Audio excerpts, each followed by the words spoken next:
Stanley Kubrick es uno de esos personajes rodeados de mitos. Se dice que Kubrick fue el responsable de la filmación de un falso alunizaje que fue transmitido en televisión el 11 de julio de 1969, que todas sus películas contienen mensajes subliminales, que su última película, Ojos bien cerrados, le costó la vida por molestar y retratar a cierta sociedad secreta. En sí, la obra de Stanley Kubrick es un festín para aquellos conspiranoicos.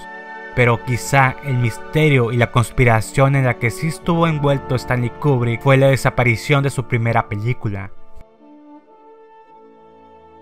Durante años, la ópera prima de Stanley Kubrick fue un misterio. Se decía que era tan desastrosa que el propio director había comprado todas las copias para destruirlas. Lo que no sabía es que la compañía Kodak siempre hacía copias de seguridad de sus archivos. En 1980, en un laboratorio de Puerto Rico, se encontró el negativo original, y en 1994 comenzaron a circular copias de la misteriosa película, pero no fue hasta principios del 2010 en que la película fue lanzada en DVD y en plataformas digitales. De hecho, la película es de dominio público y está totalmente gratis en la plataforma de YouTube.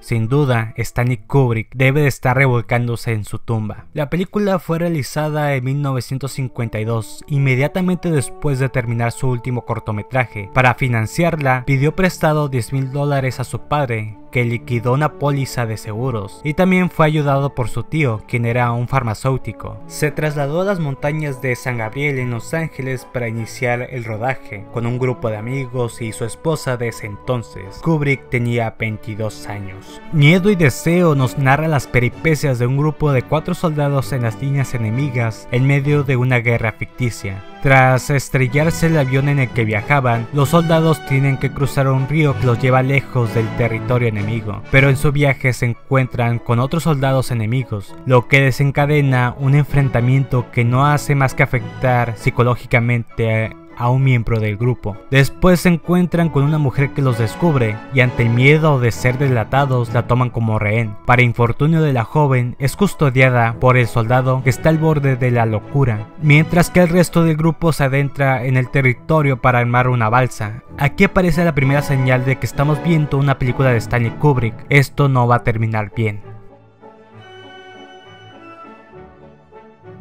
Miedo y Deseo apenas supera los 60 minutos y a primera vista resalta el bajísimo presupuesto con el que contaba la producción. Hay muchos elementos experimentales que van desde la narración, como que algunos actores hacen dobles papeles, interpretando a los protagonistas y a los enemigos, o la forma en que se coloca la cámara, dando la impresión de que hay una perspectiva que está espiando a los protagonistas. El rodaje de la película no estuvo libre de complicaciones. Paul Mazursky, actor de la película, contó en una entrevista que antes de que finalizara la filmación se acabó el presupuesto. Kubrick abandonó el set para bajar a la ciudad y pedirle dinero a su tío y así terminar la película. Otro inconveniente surgió en la postproducción. Kubrick, quien se había iniciado en los cortometrajes documentales filmados sin sonido directo, creyó que podría ahorrarse dinero si hacía lo mismo en su película. Lo que no sabía es que la postsincronización era más cara y compleja que la de un cortometraje, y esto disparó el precio total de la producción. Lamentablemente, la película nunca recuperó la inversión. Es bastante curioso que la película fuera repudiada por el propio Kubrick. En sus primeras exhibiciones la cinta recibió buenas críticas, aunque según cuenta uno de los actores que participó, en una proyección el público comenzó a reír, en una escena que pretendía ser dramática y aterradora. Mientras esto ocurría, Kubrick comenzó a llorar. Look, I'm the general.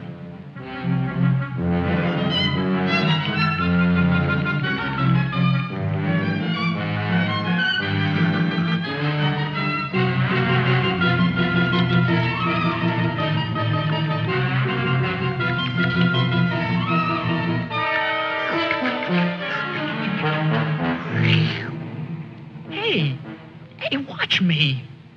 Sin duda la película tiene muchos defectos y se nota que la mayoría de los miembros del equipo tenían poca o nula experiencia en la realización cinematográfica, pero aún así es aplaudible que un joven de 22 años se haya aventurado a realizar una película con determinación, a pesar de tener poco presupuesto. Las ideas que queríamos transmitir en Miedo y Deseo eran buenas, pero no teníamos la experiencia necesaria para expresarlas desde el punto de vista dramático. Fue un poco más que una versión en 35 milímetros de lo que haría un estudiante de cine en 16 milímetros, Stanley Kubrick.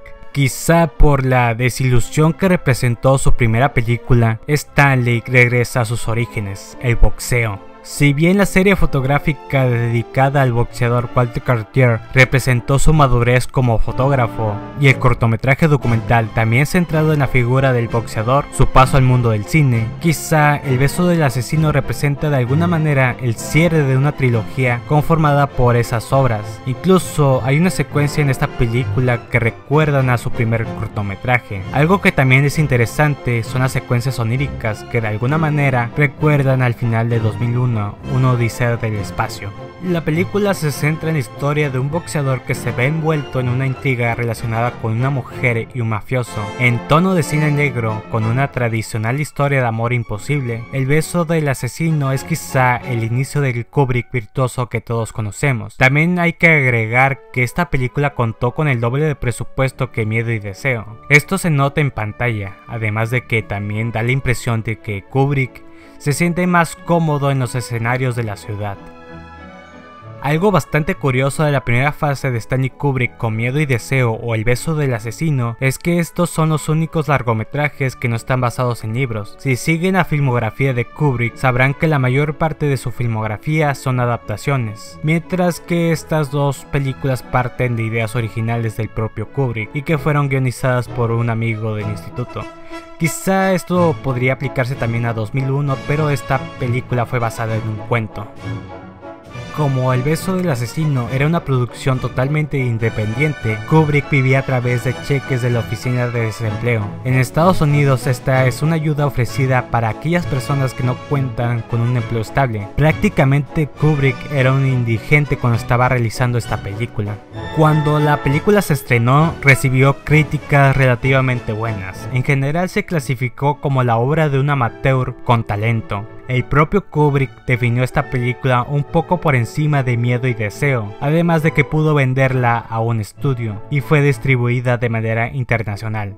Mientras vendía la película, el estudio le propuso realizar una serie de películas de bajo presupuesto, pero Kubrick rechazó la oferta, ya que un amigo le presentó a un joven llamado James P. Harris, quien estaba interesado en producir películas. De esta unión nacería la productora Harris Kubrick, la productora responsable de las películas que convirtieron a Kubrick en Stanley Kubrick. Personalmente, quizá por la mitología que rodea Miedo y Deseo, El beso del asesino me parece poco interesante comparada con la primera película de Kubrick, en el sentido de que esta se encuentra dentro del género de cine negro. Y aunque Kubrick sea Kubrick, el cine negro tenía exponentes como John Huston, Fritz Lang o Hitchcock. Aunque hay que admitir que está realizada de manera correcta y contiene secuencias muy experimentales, le pesa el bajo presupuesto. Aún así, si alguien quiere entrar a esta primera fase de Kubrick, debería iniciar viendo primero esta película, porque es más convencional. Cuando leemos biografías de artistas, ya sean cineastas, pintores o músicos, siempre hay una narrativa romantizada en la que se da la impresión de que estas personas nacieron con un don. En el caso de Kubrick, esta leyenda de genio absoluto y perfeccionista siempre está presente, y esto es alimentado por su adolescencia como fotógrafo. Pero quizá, si nunca hubiera seguido su deseo de hacer cine, posiblemente ahora nadie estuviera hablando de su obra fotográfica.